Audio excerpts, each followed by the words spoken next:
Welcome to Uncanny X-Minutes, where we bring you the comics behind the movies. I'm Stasia. I'm Producer James. And we're here to talk about the Wolverine, minutes 90 through 100. Would you like to know what happens? Please. Because we're getting towards the end here. Yeah, this is where it starts getting a little... Wolverine goes to Yoshida Tower. The Silver Samurai armor is revealed, and then Wolverine loses a fight to ninjas. Because they put, like, way too many arrows in him. Yeah, that'll happen. Right? Yeah. He'll get better, but until then, we should talk about... because he does now have his healing factor back. Right, yeah. But we should talk about the samurai. The Silver Samurai. Yes. Yes, that armor. Weirdly enough, doesn't start off as an X-Men character. We've run into more of these than I thought. Right? Well, yeah. It's another case of somebody creates it, and X-Men just kind of grab it, and it's ours now. Yeah, it's just like, well... Because it's not even like, oh, he was created by, like, Claremont. Mm-hmm. No, he was created by Steve Gerber and William Robert Brown for a Daredevil comic in the 70s. Yeah. But he doesn't look like... Did you check it out? He doesn't even look like Silver Samurai. Really? How does he look different? It's not what you imagine the Silver Samurai outfit would be. He's kind of got a weird pirate vibe to him. A little bit. I mean, that's 70s though. Yeah, like they that's have true. Like he almost looks like the swordsman. Yes, definitely. He's got a swordsman vibe because he even it almost looks like a cutlass. Yes, definitely. He looks like a cutlass. He also has like weird gemmed bracelets. It's almost like they don't know what a samurai is. Yeah, that's if someone said I drew a samurai, I would conclude that they don't know what a samurai looks like. He also doesn't appear to have a mutant ability at this point. Oh, okay. It could have been someone who was completely dropped and they just brought in a new character and it would have been about the same. Yeah. But he's working for the Mandrill, who is a mutant. Okay. He just looks like, but that's a fun thing. Mandrill, not really an X-Men villain. No, also not familiar with this person, He's really. just a big monkey man. Okay. He looks like he belongs in Dragon Ball. That's fair. That's it. I mean, I wouldn't even go into like that issue because he is not a mutant. He doesn't even feel like him. He does more so in the next appearance, which is Marvel Team Up number 57 by Chris Claremont. But before we get into that, I had wanted to ask something. If you said there's like a monkey man, is this Daredevil issue a reference to Journey to the West, which is why they added a samurai character? But I don't actually know the content, so maybe not. Okay, we don't know. I don't know. Probably not. Just flipping through this comic very quickly, there's just like a lot of jungle cats right now, so I'm not convinced that that's actually where they were going with this. Probably I may have not. given them a slightly too much credit. You really wanted it to be. I do see a cheetah cone bra, so okay, got it. Maybe not what they were going for. Right. So before we get into like more of his appearances, like I just wanted to bring up the first one because it's like moot. Like you don't even need to read it. Right. Like no use. He is Kanuichu Harada. Mm-hmm. And so he is actually part of the Yoshida family tree. So we never mentioned it before when we were talking about like Mariko. Yeah. And her cousin Sunfire. We didn't talk about her half brother. Half brother, yeah. Silver Samurai. So Lord Yoshida had an illegitimate child. Yeah. And that was him. And he is actually a mutant. And his ability is putting energy through swords. And we kind of talked about it in the Viper episode. Yes. Yeah. He can put it through anything. Like he can even like a toy sword. He mentions it in one of the issues that he's like, it could be sharp, but like that's not cool is basically his answer for that, which is like, I get it. That's a vibe. Like, well, I think there's also something to his sword too. Like the specific sword he uses is like a family sword. Well, after when he finally gets it back, but yes. Sure. But like in the big scope of things, like he does have a sword that is important. Yeah, that's like representative. Yeah. So just as a reminder, we have Lord Shingen Yoshida. And that's who like Old Man Yoshida. No, that's not even Old Man Yoshida. That's the father figure who also like when I looked up information about Silver Samurai, I'm going to say Silver Surfer a bunch. I apologize because I never say Silver Samurai. They list him, quote unquote, as Silver Samurai in like some instances because I think of what he was wearing in the last 10 minutes. Oh, I see. Okay, man. Whatever. Sure. I mean, I kind of get it, but yeah. Whatever. I mean, the Silver Samurai suit isn't even like a thing in the comics. No, not really. Because it's made out of adamantium in this movie. Which is not in the comics. No, it's just not at a looks thing in the comics. So you've got the head of the Ishida clan who kind of isn't a character in the comics. Yeah. His son is Shingen. He had Mariko in his marriage, and he had Silver Samurai out of marriage, and then their cousin is Sunfire. Right. And then there's also Sunspire. Okay. So that is all in one family, and then we'll get into Silver Samurai's son later. But just kind of like I didn't realize how much of the family tree we're gonna hit until we got to this episode. Yeah, I was like, they definitely went deep with this. I think it's like it's pretty interesting. Yeah. Like his appearances, obviously, like I don't want to talk about the things that we already talked about in Mariko and Viper. So I'll leave that mostly alone. Right. But I will say he does show up in Wolverine books, even in the 80s, in like kind of side plots. So there is a whole plot where he is saving Jessica Drew when she's taken over by the Black Blade, which we did talk about. That's the Muramasa blade. Exactly, one of the Muramasa blades. And he has a little romance with Lindsay McCabe, who is Jessica Drew's best friend in that series, which I thought was kind of fun.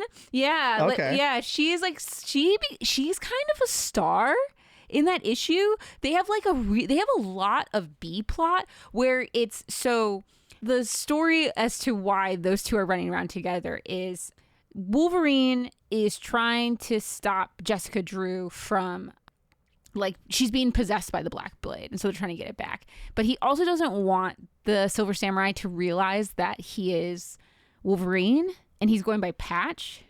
And so Wolverine kind of leaves those two to kind of fend for themselves, trying to, like, keep his identity undercover. So you have, like, big portions of, like, Wolverine 2 and 3, which is 1988 run, where they're just, like, kind of solving mysteries, and she's like fake threatening like hostages and like walking around with like bloody knives and threatening them, but then it's like all a little show and they have like little conversations in the hallway. I just thought it was really charming. Which it's funny, I did read all that, but like when we're talking about the Muramasa blade, unnecessary. Right. Like you said, it's the B plot, but you're not wrong. It's a charming B plot. Well, the thing is, it's because like I've not been exposed because, like I said, he spends a lot of time in either not X-Men comics or in Wolverine specific comics, so I don't read a lot of it. But like that, I read those couple issues and I was like, oh, I like him. I actually think this is like kind of fun and interesting story with them that they don't really follow up on, because part of that story, I think, was the fact that Viper was supposed to be Jessica Drew's mom, and that's why he's nice to Spider-Woman, because he knows that Viper, who he's like friends with, but later they're not friends anymore and they do not elaborate. And so that kind of whole thing gets dropped, which is such a bummer. Yeah. Which then opens like this kind of weird like era for Silver Samurai in which like he's not a bad guy, but he sometimes is with the bad guys doing things, which kind of has been his role for a lot of his time in Marvel Comics, unfortunately. I feel like they started really strong and then they had something and then it just slipped through their fingers a little bit.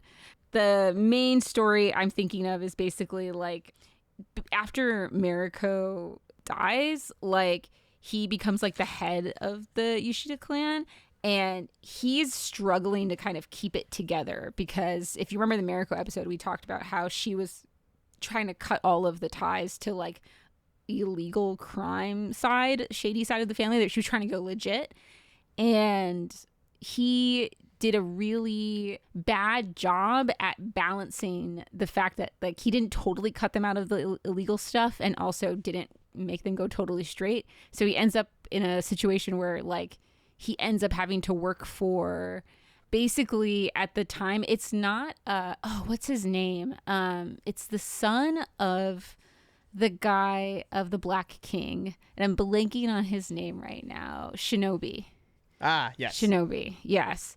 So he ends up like getting assigned by them to kill the X-Men, but then a couple issues later, like everybody's like, nah, it's okay. He didn't even really want to do it. He was just being paid. It like kind of weird. It was like, it gives like some really weird back and forth between like Silver Samurai and the X-Men and kind of like what he's doing with Japan and the Yoshida clan. Like there's a Cable issue, which is so funny. It's I think it's like Cable, I can't remember if it was Blood and Metal. Yes, I think it was Blood and Metal, and it has not a ton to do with Silver Samurai at all, but like the first couple of pages is just Cable beating up on Silver Samurai, and it's just kind of reestablishing that like the Hand and the Silver Samurai, like Cable and them, he's just kind of checking in, and like the Silver Samurai is not doing a good job of like keeping his clan in check, and then they just like don't talk about him again for the rest of that like issue.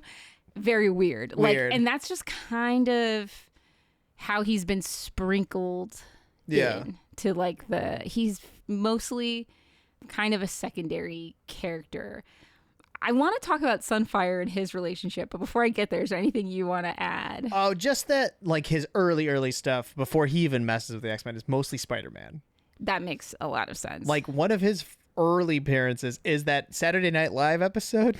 Oh my gosh, issue that like Spider-Man is attending the screening or like a filming of Saturday Night Live, and Jim Belushi gets the ring that whatever. We talked about this, but I read it more closely in its entirety, and it's a funny issue that you wouldn't do nowadays. Like all the celebrities of Saturday Night Live are there, and they like help out by dressing up and trying to like mess with Silver Samurai's henchmen, and it's silly, but it's fun, and it's not something that would happen. Saturday Night Live was definitely new at the time, you know, so it's like OG crew.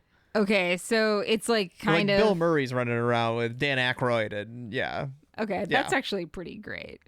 This kind of playing second fiddle to Sunfire and like some of the other characters in the Marvel Universe.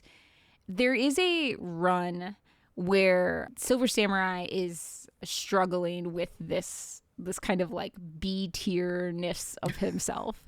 And it is in the Big Hero 6 run. Okay. So is this the Big Hero 6 This run? is the Big Hero 6. If you've watched the movie, that's not Big Hero 6. Yeah, I mean, you've got Baymax and you got the Genius Kid. Yeah, that's it. That's about it. But I'm saying, like, if you read Big Hero 6 and watched the movie, you'd be like, I don't know what this is.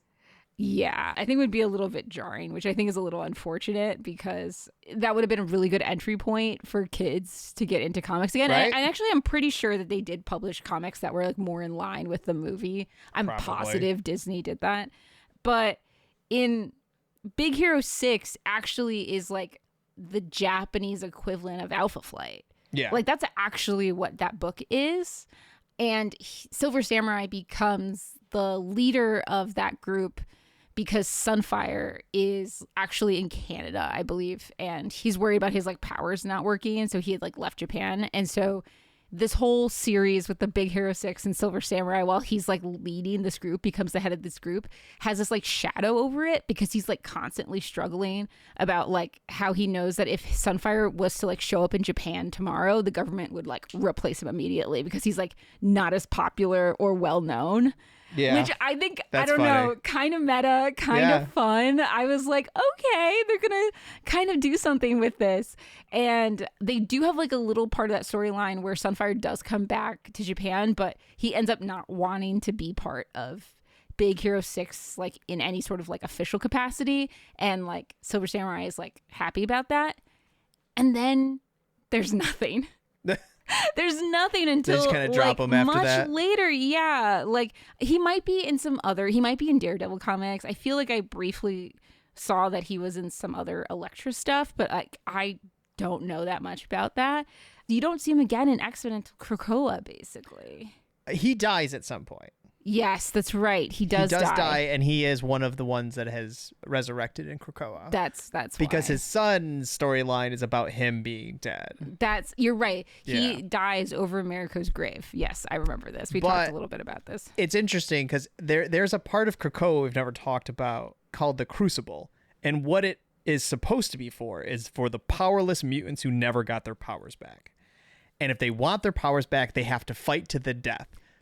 Just a caveat, we're talking about the mutants that were quote unquote decimated, which is like the no more mutants. The M-Day, post-M-Day. Yeah, so basically the mutants that lost their powers, they were still around in Krakoa without powers. Like Danny Moonstar is one of the most well-known depowered mutants who just didn't want her powers back. Yeah. Apocalypse used to run the Crucible, and you would have to fight Apocalypse with all your might and basically show you are worthy to get your powers back. Right. To the death, which is the crazy part. Like, you're supposed to fight your hardest and die. Because that's the only way to make it mean something, right, quote exactly. unquote. Krakoa has got some really interesting philosophies, man. It's so cultish, but it's like so good. I'm not against it. It was like very interesting. Yeah. I drank the Kool-Aid. Oh yeah. Who did it? I was like, all right, I'm in for it. Yeah. It seems weird and not at the same time. It's like so hilarious that we've like talked about so much X-Men, and now we're finally being like, oh yeah, do you remember like the death ritual that they had on Krakoa? What a good time. And we're just like, listen, we're sorry. It seemed normal to us. I know we're past it now, and it was weird. It definitely got a little culty. It was always culty. That's the thing. And they did such a good job writing it that I did not care. No, I mean, that's like my favorite part, not to just derail this too much, but honestly, truly my favorite part of Krakoa is that, it was like the cult that I would have gotten trapped in real life. Like, absolutely. I mean, if part of it is you are a mutant and you're finally amongst your people on a beautiful island. A perfect, like, utopia. Shoot. Sign me up. Oh, my God. Anyway, all that to say... Apocalypse is just out of the picture, and Silver Samurai takes over the Crucible. That's really like the last thing I remember him doing. Yeah, he gets like a little. He's in the Cable run, and he gets to be like a side joke character when Cable and Wolverine, Kid Cable, I should say, and Teen Wolverine, Cable, Teen Cable, are like exchanging barbs in the Crucible, and like so you got Silver Samurai like kind of hovering to the left off panel or whatever. It's so dumb. Like, but it's such a waste. Yeah. Should I go into the son? Let's talk about his son, because that's basically, we're caught up, and it's so sad. It's like he has this like very cool story and setup, but I feel like there's a lot of X-Men villains and Wolverine villains that are mostly just deadly, and a formidable foe, and that's most of their deal. He also had a son, Silver Samurai, and he named him Shin Harada, so like after his father. Okay. So he's kind of I didn't really see a Shin Harada the second sort of situation. It was just they just called him Shin. Okay. And he first appears in Wolverine number 300. Okay, so this is later. This is way much later. Jason Aaron's writing at this point. Oh, okay. So this is really. This is post Wolverine Goes to Hell. Like, we're talking later. We are introduced to him being in a relationship with Amiko. Oh. So Wolverine's adopted daughter. Oh, his son. Yeah. So click. Shin and Amiko are in a relationship. They're boyfriend girlfriend. Okay. And at this point, Yukio is in charge of Amiko.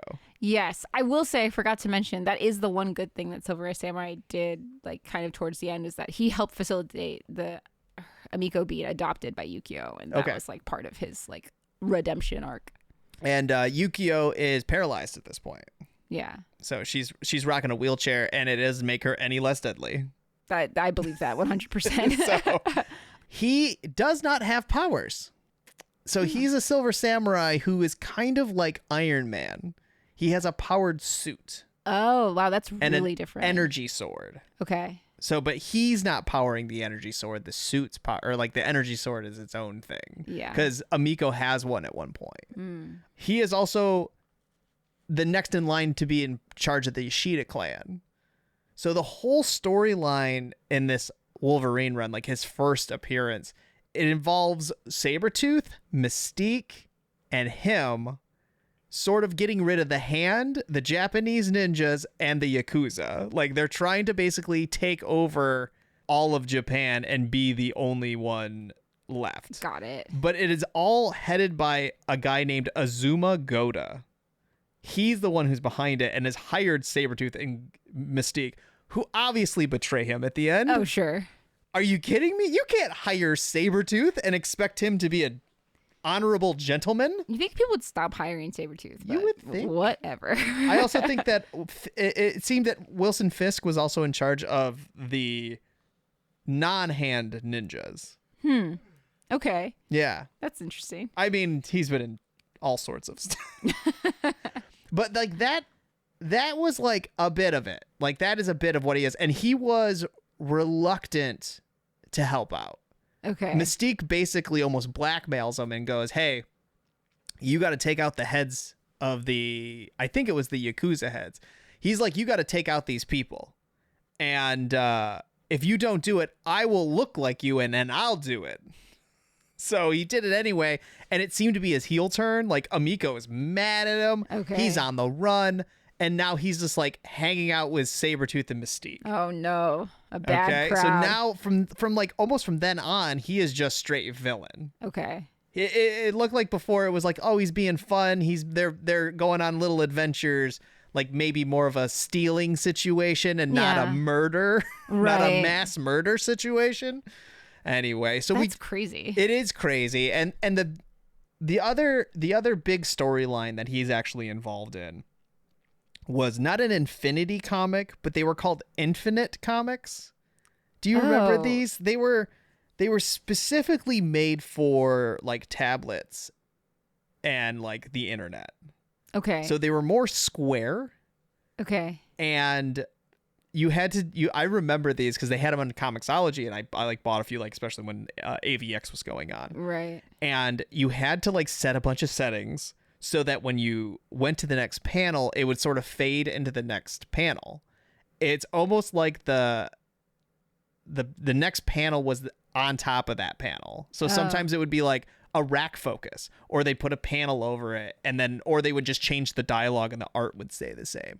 It was an interesting, honestly, I think it's more engaging than the Infinity comics that are currently like what the they're webtoon writing. style. Yeah, like it's all one panel essentially. Like I think you can do more with these Infinite comics, but it requires a lot of swiping. Yeah. Is the only downside. Yeah, which I don't think people like. No, which I think on a computer, just hitting like the over arrow, like just like a right arrow, like that would be fine. Right. But to swipe on your phone 1,000 times just to read one, whatever.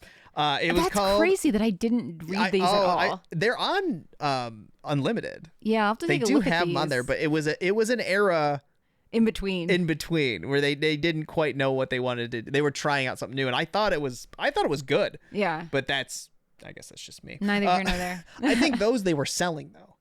Oh. So like if they didn't sell well, we're not making these anymore. With at least the Infinity comics, it's like, well, it kind of comes with your subscription. Like you kind of have to have Unlimited in order to do it. But it's like, why don't you go back to that other thing? You know? Because they want your subscription. They wanted it on a phone, I think is more. Yeah. The Infinity works well on a specifically a phone. Yeah, absolutely. So it's called Wolverine, Japan's Most Wanted. Okay. And he is basically the main bad guy. Wolverine is? No, Silver Samurai. Silver Samurai. Specifically, like Silver Samurai 2. Right. Is the main bad guy of this. He's basically, I'm not going to go into the whole thing, but basically there is someone that Wolverine needs to protect, and Silver Samurai is trying to kill. Okay. Pretty basic, everything else is whatever, set dressing. I will say, hilariously, there is a bullet train fight, like in this movie. And this obviously came out afterwards. Right, so they referenced it. I think it's supposed to be like it. Anyway, so he seems to be way upgraded. Okay. Like, invisible. Oh. Like, there's one point where they're like, he's created the perfect ninja. that has nanotech that scrubs the scent and sound. And he's given it to other ninjas. Like, he killed a bunch of ninjas in previous stories. He's created his new squad now. Are they like robots? That's what they look like. But I think they are dudes in just like robot carbonadium suits. Okay. With these nanotechs that are doing that. With light bending invisibility created by thousands of flexible polycarbonate metascreen cameras. Whoa. So like what the helicarrier looks like in the movies. Right. Except for on a person. That's pretty cool. Powered by a Stain Tech arc reactor. Wait. So Obadiah Stane he's Ironmonger. Yeah, okay. Yeah, they're using his tech instead of Tony Stark. Which would make sense. Tony Stark doesn't let that stuff usually leak out. Well, usually. So unless the plot says so. So he is still like rocking energy swords and all this stuff, but like the big thing about the like more towards the end of it, where he blinds Wolverine. Wolverine takes out his hand. He now has a robot hand. So Silver Samurai 2 has a robot hand. Oh, we never talked about that. Wolverine did cut Silver Samurai's one hand off too. Oh, did he? Yes, he did. Okay. So this is a reference to that. It's a reference to that. Yeah. The final battle is Wolverine, obviously in like Japanese garb, because he always does that at some point. Yeah. With a bandana over his eyes because he can't see. And he has the original Silver Samurai sword. Okay. So he fights Silver Samurai 2 with his father's sword, and he's got an energy sword. So that's what they're fighting against. Okay. But it becomes a lot of like, what would your father think of you? Like, he definitely has this respect for the original Silver Samurai that his son does not have. And it is very much like, you need to think about yourself more. You need to sit and think. Right. So he does end up getting it in the end. Like Wolverine lets him have it, but it is like a rough and tumble battle. Wow. So I mean, he's okay. Like he doesn't seem. There's a lot of comics where it feels like he's just off to the side. Yeah. And just being like the tough bad guy who just also showed up. Like, he shows up in Wolverine and the X-Men. Like, you remember Shark Girl? Yes, I do. Him and Mystique try not kidnapping her, but like grabbing her. Oh, sure. Out of Angel's hands, essentially. Yeah. To be like, oh no, she's gonna be ours. When they were fighting over who they were recruiting. Yeah. I totally forgot that was even a Silver Samurai. Why would you? Because he just looks like a robot. Right. But he's not a robot. He's a man in a suit. He's he's fully like face covered and everything. So like, why would you think anything else? I feel like this is less cool. I'm not gonna lie. It is less cool. I think the original Silver Samurai is cool. Like, I think the putting energy through the swords. We didn't mention it before. The swords can cut adamantium. It's one of the few things that can. Like his energized sword, not the regular. Not just the regular sword. Because it is just a regular sword. I think his looks great. Yeah. You know, and I also think that's why they keep using him. Like, he looks awesome. It's a very cool look. I think I even had the toy. Oh, yeah, the Silver Samurai toy. Yeah, why not? It's from the animated series. That's somebody you would totally put in an animated series. Because he just has an aesthetic. Yeah. Yeah, I think that's a lot of X-Men characters, like we've been talking about, are just like, you look cool. You don't have more? I know. Like, I mean, honestly, the number one recipient of this is Magneto, the Magnet Man, who they're like, actually, we're going to make him the sickest thing alive. Yeah. Yep. Absolutely. Because he just had such a good vibe. We're going to have to just really run with this. Yeah. I think the problem with some of them is Silver Samurai, I think, has become a Wolverine character again. Yes, he has. And that... It's the death knell. There's too many Wolverine characters. You're not going to compete with Sabretooth, unfortunately. That's like no, I mean, he's got some cool characters, but then you've sort of been relegated to a corner of the X-Men half of the universe. Right. You know, it's like, you're not going to mess with Avengers anymore, and you're barely going to mess with the X-Men. I wish that he was involved with Daredevil more. Like, right? Go back to the roots. Yeah, Jessica Drew. Maybe pick that back up. Maybe Viper is her mom. Let's get that going. I need to know what happened and why we left that on the ground. I think that was a good direction. Man, they like immediately retconned that. Yeah. It was so disappointing. I'm sure that there are people out there that read a lot of like Spider people books and they're like, no, you're crazy. But like, which like totally fair. But from an X-Men perspective, we really should have done that. I want my mutants getting in there. I want to see what's up. Right? But yeah, I mean, that's about all I got for him for now. Yeah, hopefully they'll do something with him in the future. Maybe Peach Momoko is looking for another character to Let's hope so. To put a little style on. I mean, he's still running around as far as I'm concerned. He's alive. Yeah. So, all right. Well, I'm your host, Stasia. I'm producer James. And we'll see you for the next 10.